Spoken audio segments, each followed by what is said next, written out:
two. Check the kick. Oops, there. Right up. Hello, I am Tem, and we are WRUR, and today we're interviewing the band Cheem. Would you guys mind going around and giving us all an introduction and what you do? Yeah, absolutely. Okay. Hi, my name is Skye. I play guitar and I sing in the band. Bonjour! I need y'all right here in front with me tonight, alright? We're Cheem. So last night on our tour with Cali Cousins. Thanks for having us, Rochester. Yeah. I'm Sam, and I sing in the band as well. Check, 1, 2, check. Hey, check 1, 2. You want those in the ears? Yes, please. Check 1, 2, check. Check 1, 2. Yep. Oh yeah, I hear it. I just, Dude, is this in Check 1, 2, check. Alright, cool. That should work. I'm Prince, and I play bass. I'm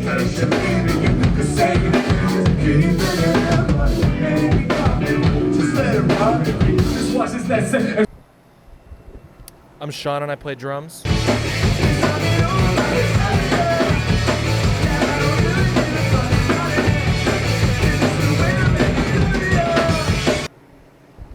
I'm Gabe, I play guitar and Pro Tools.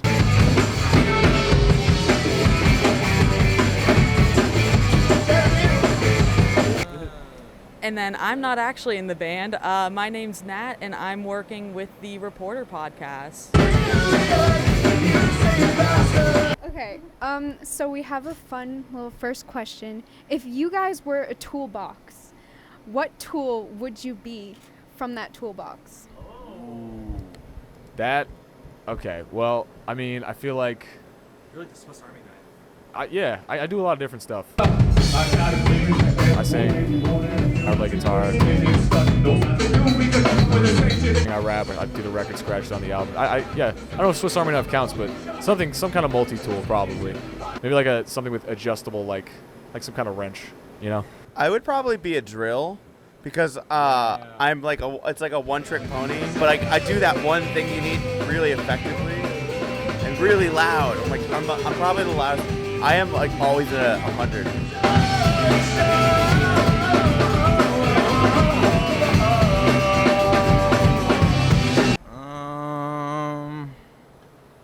I don't know.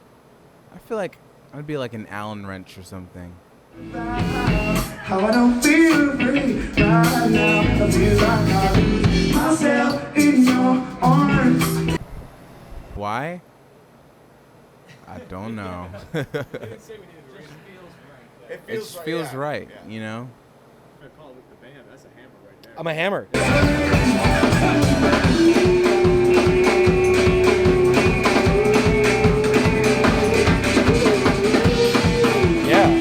Really hard. It doesn't get much more complicated than that. I'd be like an RJ45 crimper, because it's mad specific and very needed for certain tasks, but not all. Awesome. And then kind of, how did you all get started in music, and what brought you guys all together into this band? Take it back this way. Well, to speak for all of us, we all have different backgrounds in music from one degree to another. Personally, I've been playing piano like my whole life, and I just happened to play guitar in this band, and happened to link with Skye and Sam at the right time, and from there on, I was like, okay, I have to actually get good at guitar now. So that was my my kick in the behind to do that. I've only ever played drums, and I don't know, my creative process is pushing myself really hard through one specific outlet. So I'm really rigid with my approach to drums, and Cheem gives me a really good platform to kind of push my creativity. I've been doing music for a very long time, since I was like 2 years old. Started on the drums. Eventually went through middle school playing like violin and saxophone and stuff. Picked up the bass and guitar on my sophomore year of high school. Been into it ever since. Gotten into different metal and like post different types of post music like Primus and a lot of different jazz. I know like Gabe has a jazz background. We kind of like fuel that into our sound a little bit. But ever since then, I've just been, slaying the 5-string. Woo! The second that I got out of my mom's womb, I was singing. No, but sorry, that was a bad joke. But I have been singing my whole life. Like when I was like a baby, I guess I knew every lyric to the Land Before Time movies. I guess that was my favorite movie growing like as a baby. And I would like have my hands on the TV and I would sing every single line. And I don't know. I guess in a way that like my parents kind of treated me as like a gifted child because I've just always known I had a good voice. I taught myself drums. My mom hated how loud the drums were, so I taught myself guitar. All my friends growing up played in punk bands because it was the easiest kind of music to play. And, the first time I ever wrote a song, I just took the 3 chords of the very first song I ever learned and rearranged them. I was like, oh, I can write songs now. Senior year of high school, we'd all played in bands before, and it was me, a couple other friends, and Gabe who got started doing that. And it was a much, better reaction to the project than, anything I had done before. So it was kind of surprising to be like, oh, wait, people actually like this band. Like, we should keep this one going, I think. So when it was time for us to go to college, we all ended up kind of going to college in a similar area, all in Connecticut. And luckily, Sam and Sean and Nate also all went to college in Connecticut. So we were able to, once our original drummer, didn't really work out, we could hook up with Sean and be like, oh, there's a really good drummer going to, Fairfield University. That's, not too far from us. And, also happens to live in the same town as Sam. Just, a lot of series of happy coincidences. Nate, for example, a band he used to play in hit us up on Instagram to be like, hey, you should play this show with us. And we were like, we can't make it. And I looked into them. I'm like, why is their bassist so good? He should be in our band. And now he is. Because we were looking for a bassist for a while because we had a bassist a long time ago who was a founding member. And, sometimes stuff just doesn't really work out. Creative differences happen. To get to the point that the band is now, it's I think when you have a cog in your band's mechanism that doesn't really function so good with the other ones, it makes it kind of miserable for everybody else. And we're just really grateful that just serendipitously location-based musicians in the same area, we were able to come together and have this harmonious machine going where it doesn't feel like there's any friction happening, or at least not any friction that threatens the stability of the band. Just a quick comment. This is the final form of Cheem too. Everything is just perfect. We're all really well connected with each other. We really get along. We're best friends. And everyone's just so talented at what they do. So we do call this final form Cheem, and we're very we're excited for all of our future endeavors. Yeah, it feels good when people, and this has been happening more recently, people come up to us after the shows and they're like, wow, every member of the band is really good at what they do. It's there's no weak link, and we feel the same way. So it's cool to have that acknowledged. So you mentioned that you were in another band before you joined this one. Could you just talk about what that was like, kind of moving bands and your experience with that, how that process worked? Yeah, I was in another band called Night Crew at the time. Well, yeah, I guess it was Henry Plus before then. But the music was very, I want to say very punk forward. So I kind of was already getting used to a certain playing style, got me ready for Cheem at the time. Luckily, a lot of it was already kind of similar to just my background in general, learning bass, a lot of Primus, I was saying earlier, Les Claypool, and a lot of hip hop stuff in the background, and it was so perfect, just having one sound that I've already been slapping bass and playing with a lot of heavy gain and overdrive. Moving over to Cheem, only thing I had to really do was learn the new material, but the playing styles were very similar. And Skye had a lot of the skeletons written for the basses and stuff. So it was really just me putting my own spin on his original ideas. And it kind of just worked out because I really enjoy the way Skye wrote for the band already. And I listened to the previous music before I was in the band, and it was just a perfect mesh. At our first practice with Nate, and first time meeting him for some of us, he had already learned like so much of the material, like 80% or more of our catalog. And meanwhile, I'm over there trying to like remember guitar parts. So they just kind of like raised the bar for everyone at once, I'd say.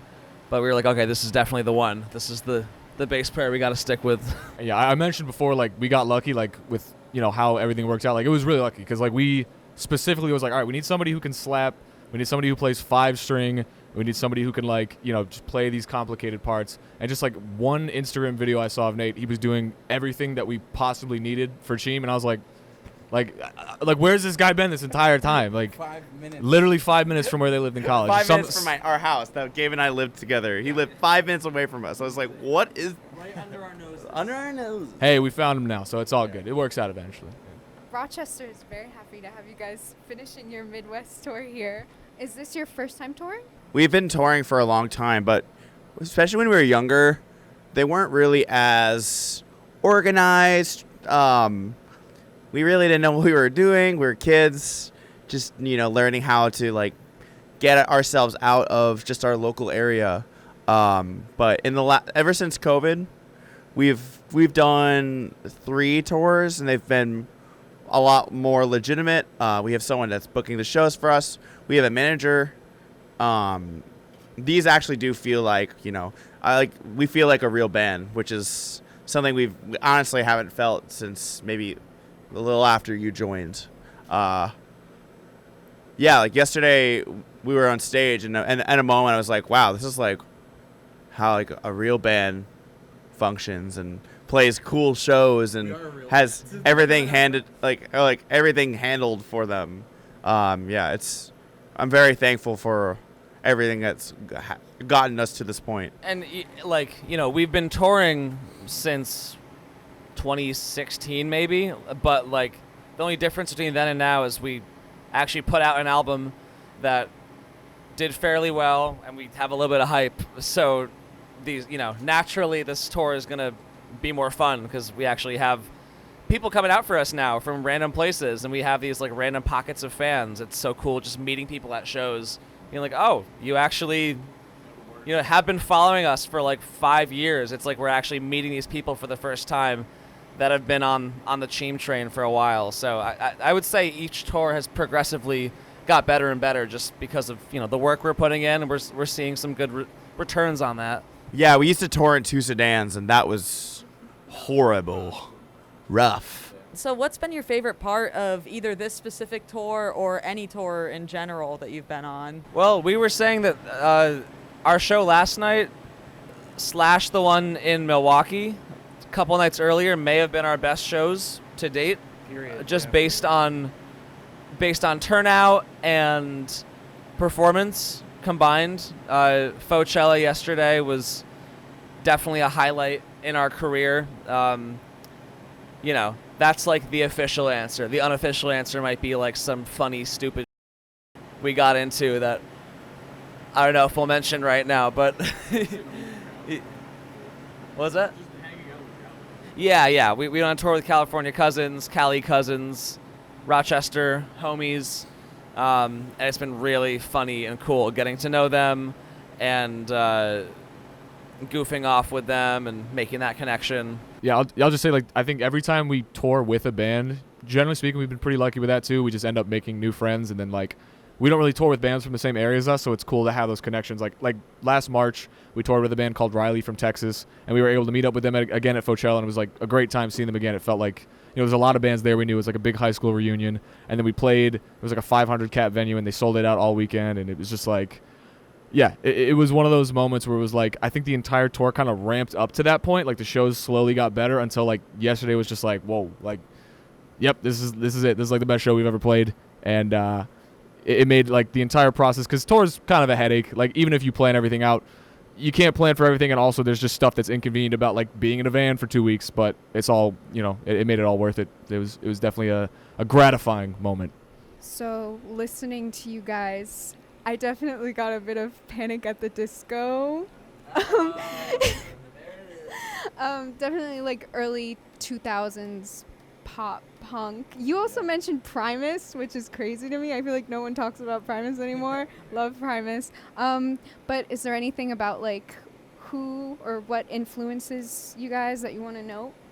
Well, I honestly I can't speak for every member of the band because we all bring our own influences to the table, and we have very unique backgrounds that all kind of just gel together into what we call Cheem.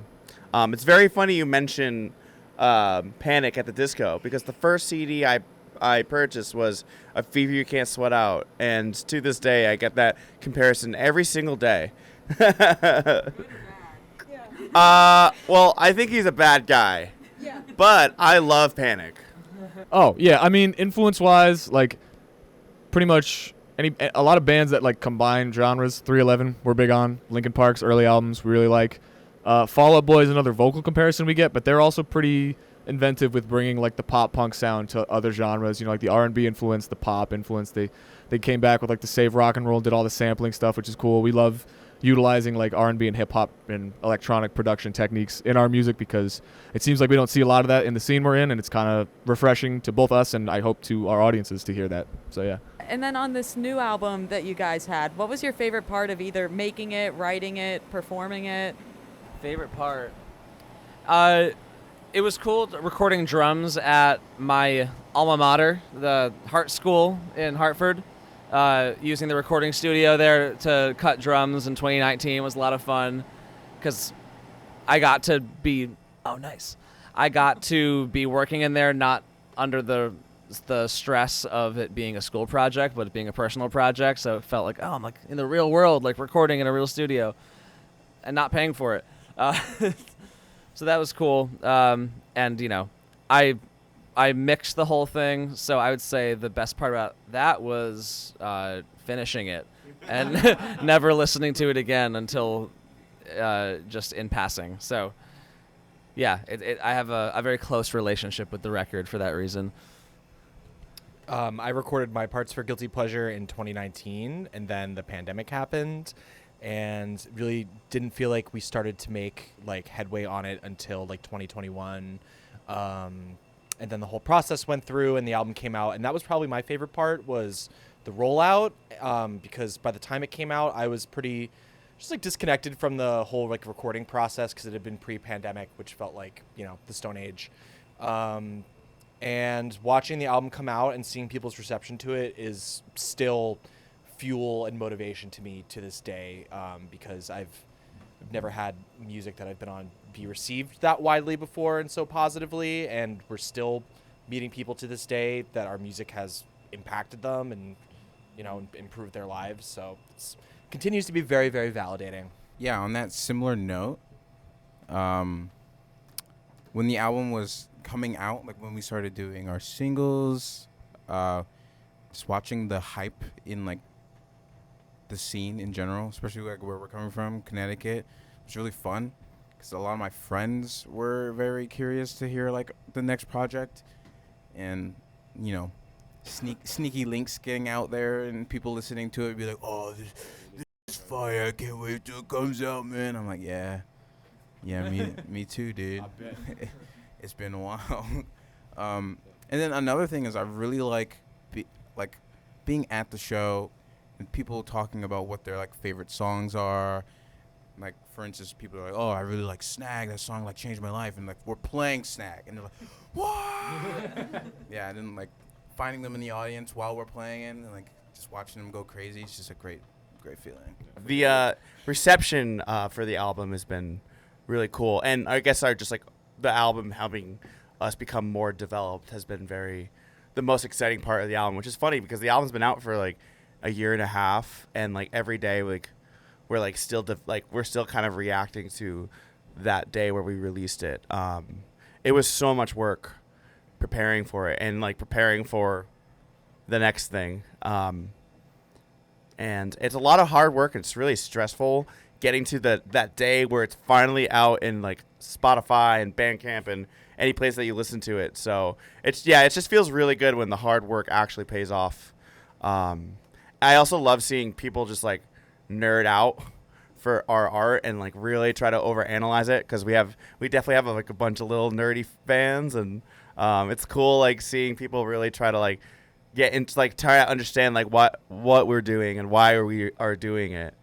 And yeah, I don't know, at the end of the day, like I make music for myself. Like we make music for ourselves because we love the music that we're making, and it's a blessing that people also love it. Yeah, I think just having 3 years to work on an album, there was definitely like a back and forth about like a lot of the songs. Like, oh, this rocks. Like, oh no, this I don't know about this one. Oh no, it rocks. Like, oh yeah, man, I don't know about this. But like, at the end of the day, you know, I think when the album started or when we were writing it, the reception would not have been nearly as warm. We put out a mixtape in 2018. It was just met with a lot of like blank stares and confusion, like what's with the rapping, like what's with the record scratch, like what's going on. And having the 3 years to like really perfect Guilty Pleasure and go like, you know what, actually like we wholeheartedly believe in this, and if nobody else does, we don't care. And then putting it out and finding out how many people actually like enjoyed it, to the point where now like we're at these shows and people know all the words and are like screaming them at us, and it's like, wow, like it's a great sense of validation to go from like a band that's kind of just like perplexing to like our local scene to a band that like is accepted by a lot of people across like the country, you know. So it's cool. So you mentioned that feeling of like sort of feeling this growing excitement from fans and like getting that reception from the audience. And your previous show was Coachella. Yeah. Coming from. Yeah, coming here. So I would say that being like a really good show, as you guys say. Other than that, what has been like your favorite place on tour? Well, Milwaukee was really good. That was like but that lineup was so stacked. It was Michael, Sarah Palin, Riley, Camping in Alaska, us, and Callie Cousins, the band we're touring with. And it was at a place called X-Ray Arcade. They had like a $275 cap, and the promoter was like, you know what? We're just going to sell 25 more tickets because it's sold out, so we'll get it to 300. And that was insane. I mean, like, I don't know much about Milwaukee, never been there before, but it seems like they have a good scene going on. But what was really surprising was Michigan as a whole. We played 2 house shows in Michigan. They both went insane. The kids there are crazy. They crowd surf in garages and in basements. It's awesome. We will definitely be back to Michigan. Like Milwaukee probably, but Michigan definitely. Kalamazoo and Lansing go hard. It's kind of hard to pick like a favorite place, because I don't know. I like playing wherever you ask me to, you know. Like I like being on stage and singing and like performing. So I heard that. Yeah, I don't know. I can't pick a favorite. Everywhere. I'll play wherever you want. We'll play the Weezer Cruise. We'll play the Gathering of the Juggalos. We'll play the Gathering of the Juggalos. We'll play, I don't know. No Oklahoma. All right, I'm cutting up your answer. There's some places we're not playing. Okay. I'm cutting up your answer. It's funny you say that because we were. Starlight. Okay. We will probably not play some venues, but you know what? We'll play where the fans are. In addition to what everyone else has said, I would also like to shout out the book club in Chicago. Yeah. That was a really, really cool venue. Loved the way it was run and the intimacy of the venue, and that it was in the neighborhood. That was really awesome. And then the Temple in Delaware, we always loved playing there. We played there on a bunch of our tours, and there are always Cheem fans packing out that room, so the Temple is really great. And yeah, I was going to say the Undercroft in Baltimore, Maryland. That was our first time at that venue. Shout out to Nightlife. They put on a really, really sick show. And yeah, that was a fantastic time too. So shout out Baltimore. So you all have mentioned how much you love your fans, how much they all show out every time. Do you have any specific fan interactions that you like vividly remember? Just a favorite oh, you're all set. Yeah, well, I mean, yesterday at Coachella, pretty soon after we set up our merch, I met 2 of our fans that had came from Alaska.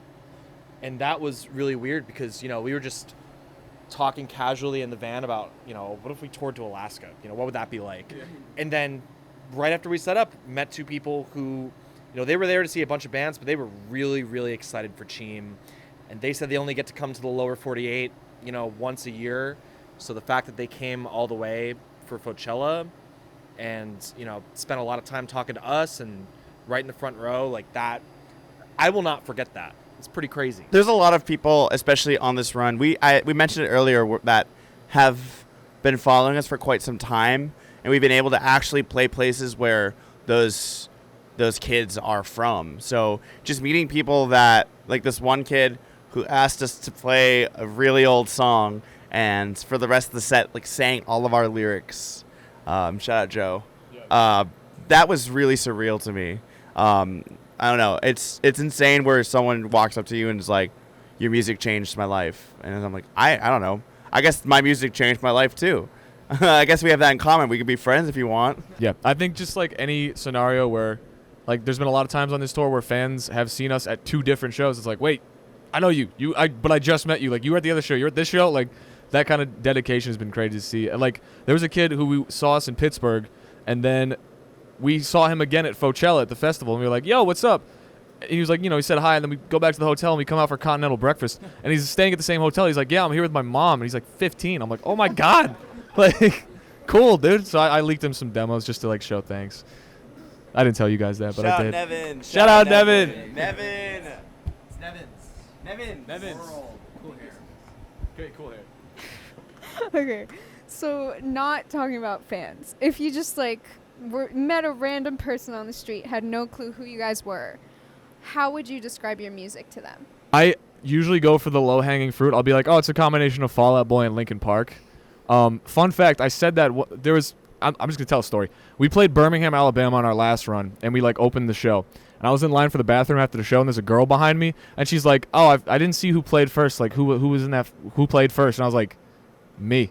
And she was like, "Oh, okay. What do you sound like?" And I was like, "Oh, it's like a combination of Fall Out Boy and Linkin Park." And she goes, "Oh." And I was like, this is one of the most negative interactions I've ever had in my life. Like, this is immediately I'm in a bad mood. But I want to say those are 2 very acceptable bands and very legendary bands and 2 really good bands. Like, come on. How can you hate Fall Out Boy and then Linkin Park? I'm sorry. I have beef. at least one or the other. Come on. Anyway, that's how I describe it to people who aren't really aware of more niche artists and more underground music. And I think it's fitting because we pull a lot from very popular artists, huge names in hip hop and pop. So it's not unfounded to compare us to very famous acts like Fall Out Boy or Linkin Park, sound wise at least. Anybody else have a comparison they want to make? I wouldn't say it's a comparison, but we kind of create our own little term. It's called new pop. It's like new metal, but pop punk or pop music. And everyone on this tour specifically, people have come up and oh yeah, that's a really fitting name for you guys, new pop. So, do y'all have anything that you want to promote while you're here, while you're in Rochester? Well, we do have a project coming down the pipe. It is not an album. It's not a single. So, I don't know. What would you call that? No, we have an EP. We're working on it. We have not dropped the name yet. Nope. But we've been playing one song from it on this tour sometimes when the crowd seems lit, and it's been getting really good reception. And it gets stuck in our head all day when we do play it, and we're really psyched on how it's coming together. It already sounds better than Guilty Pleasure. It is just, it's peak Cheem. I mean, we keep saying peak Cheem. It's but I feel like we're still approaching that plateau. So, yeah, for now, yeah. We're very excited about that. That'll be coming out Q1 next year.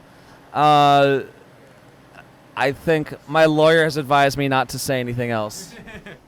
Aside from that, for things that you can actually look into right now, our album Guilty Pleasure came out in 2022, but we re-released it in 2023 with some collected singles that we've released over the years that are kind of floating out about in the ether. We collected all those into one place, remastered them courtesy of Gabe, and then we also re-recorded 2 much older songs from almost a different era of Cheem. We completely re-recorded and updated those, brought them into the new lineup and the new sound. And the old Cheem fans, they'll recognize them. For a lot of people, they were just brand new tracks, so it was a nice little bonus. Yep, and then a couple remixes too. We had some other artists remix some songs off Guilty Pleasure. Those were floating off on the internet for a while, but once again, with the deluxe edition, we collected all those things into one nice little package, and yeah, that's what we got. New Cheem next year, Cheem 2024.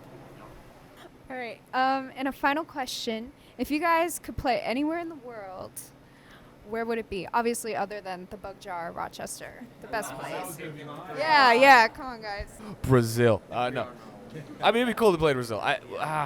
Honestly, if I could say I played Japan, I feel like that would like impress people. Like I feel like I could tell like my mom that, and she'd be like, "Oh, okay, you do music for real. Like this isn't like a hobby anymore." You know what I mean?